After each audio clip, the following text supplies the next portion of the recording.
সালামু আলাইকুম, সবাইকে ওয়েলকাম করছি আমাদের আজকের 3 নম্বর মডিউলের ভিডিও টিউটোরিয়ালে। 3 নম্বর মডিউলের যে লোক অপসারণ পরিকল্পনা, এমার্জেন্সির সময় আমাদের লোকগুলোকে দ্রুত কিন্তু অপসারণ করতে হয়। তো এটার যদি কিছু রুলস মানা যায় তাহলে অনেক ক্ষেত্রেই আমার ক্যাজুয়ালিটি কমানো সম্ভব।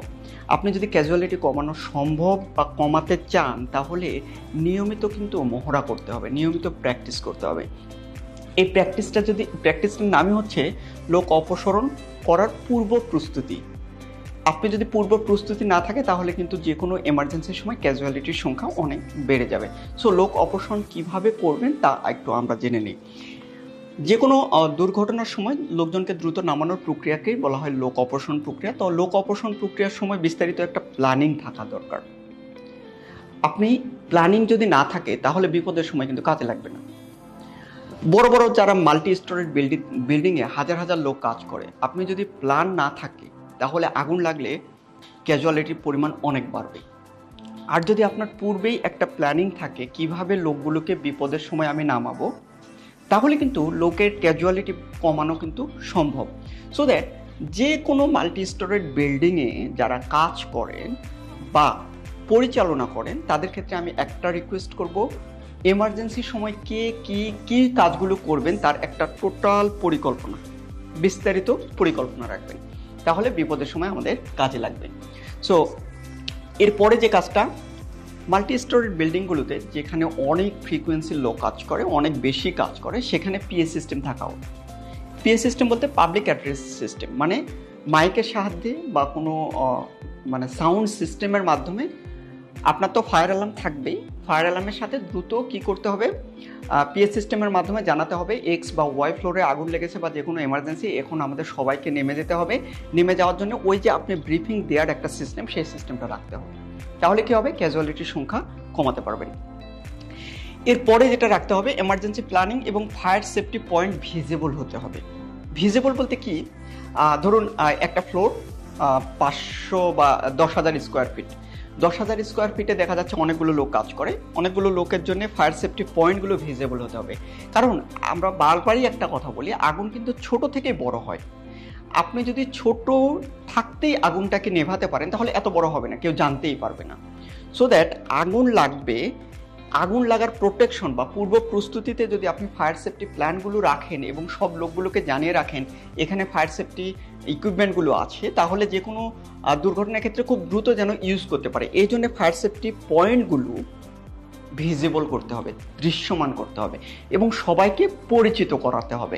তাহলে কিন্তু আগুনের যেহেতু এটাকে আমরা বলছি লোক অপসারণ পরিকল্পনা, এই লোক অপসারণ পরিকল্পনার মধ্যে এই জিনিসগুলো আপনি যদি আগে থেকে রেখে দেন তাহলে কিন্তু আপনার বিপদ বা ক্যাজুয়ালিটি অনেক অংশে কমে আসবে। এরপরে আর কোনগুলো জিনিস থাকবে, একজন প্রশিক্ষিত সেফটি অফিসার থাকবে। যে কোনো মাল্টি স্টোরেজ বিল্ডিংয়ে বড় বিল্ডিংগুলোতে একজন প্রশিক্ষিত সেফটি অফিসার থাকবে যে নিয়মিত এগুলো মেনটেনেন্স অ্যাজ ওয়েল অ্যাজ মানুষগুলোকে সচেতন করবে। এ ধরনের লোক যদি থাকে তাহলে বড় ধরনের দুর্ঘটনা কখনোই ঘটবে না। কিন্তু বেশিরভাগ ক্ষেত্রে আমাদের দেশে এই অনেক মাল্টি স্টোরেজ বিল্ডিং আছে, অনেক ধরনের সিস্টেম আছে, বাট সেফটি অফিসার নেই। সেফটি অফিসার কিন্তু বাধ্যতামূলক বা থাকাটা উচিত, থাকলে আমাদের জন্যই উপকার। এবং সেফটি অফিসারকে নিয়মিত প্রশিক্ষণ প্রদান করতে হবে। যত ব্যক্তি আছে, প্রশিক্ষণ কিন্তু অনেকভাবেই হয়, 1-to-1ও প্রশিক্ষণ করানো যায়, আবার ক্লাসরুম বেজেও প্রশিক্ষণ করা যায়, আবার ভিডিও টিউটোরিয়ালের মাধ্যমে প্রশিক্ষিত করা যায়। প্রশিক্ষণ করার অনেকগুলো মেথড আমরা ফলো করতে পারি। বাট একজন সেফটি অফিসার নিয়মিত ওই বিল্ডিংয়ে কতজন লোক আছে, কিভাবে তারা কোথায় কে আছে সেগুলো সম্পর্কে কিন্তু তার ধারণা থাকবে এবং সে সবগুলো লোককেই সচেতন করবে। এটা প্রশিক্ষণের মাধ্যমে সচেতন করা সম্ভব। এই আপনার লোক অপসারণ পরিকল্পনার মাঝে যদি এই জিনিসগুলো রাখতে পারেন তাহলে আপনার বিপদের সময় ক্যাজুয়ালিটির সংখ্যা অনেক কমে আসবে। আরেকটা গুরুত্বপূর্ণ ইস্যু এখানে আছে, দেখেন, মহড়ায় অংশগ্রহণ করা, প্র্যাকটিস করা। ভাই, প্র্যাকটিস ছাড়া কোনো কিছুই সম্ভব না। আপনি ফায়ার সেফটি অনেক সুন্দর সিস্টেম, অনেক ভালো সেফটি অফিসার আছে, বাট আপনি যদি মহড়া না করেন, এই মহড়াটা যদি না করেন তাহলে কি হবে, বিপদের সময় আপনি নিজেই আসলে কোন দিকে রাস্তা খুঁজে পাবেন না। এই জন্য আমরা সবসময় বলি বিপদের সময় আপনি সঠিক কাজটা করতে পারবেন যদি আপনার প্র্যাকটিস থাকে। প্র্যাকটিসটা নিয়মিত করতে হবে। আগুন লাগলে যে কাজগুলো দ্রুত 4টা কাজ করতে হবে, আগুন লাগলে দ্রুত 4টা কাজ করতে হবে। প্রথম কাজটা হচ্ছে ফায়ার অ্যালার্ম বাজানো। আগুন লাগলে প্রথম কাজটা হচ্ছে ফায়ার অ্যালার্ম বাজানো। এরপরে দ্বিতীয় যে কাজটা করতে হবে, মেন সুইচগুলো বন্ধ করে দেওয়া, ইলেকট্রিক মেন সুইচ বন্ধ করে দেওয়া। কেন? ইলেকট্রিসিটি খুব দ্রুত কিন্তু আগুনটাকে ছড়াই দিতে পারে। এই জন্য আগুন লাগলে 4টা কাজ আপনি খুব দ্রুত করবেন। তা হচ্ছে প্রথম কাজটা হচ্ছে ফায়ার অ্যালার্ম বাজানো, দ্বিতীয় কাজটা হচ্ছে মেন সুইচ বন্ধ করা, এবং তৃতীয় যে কাজটা হচ্ছে সেটা হচ্ছে 999-এ ফোন দেওয়া। এই 999টা আমাদের গভর্নমেন্ট চালু করেছে, বাংলাদেশ গভর্নমেন্টের একটা, আর এটা হচ্ছে বাংলাদেশ ফায়ার সার্ভিস সিভিল ডিফেন্সের হটলাইন, সিভিল ডিফেন্সের জরুরি ফোন নাম্বার।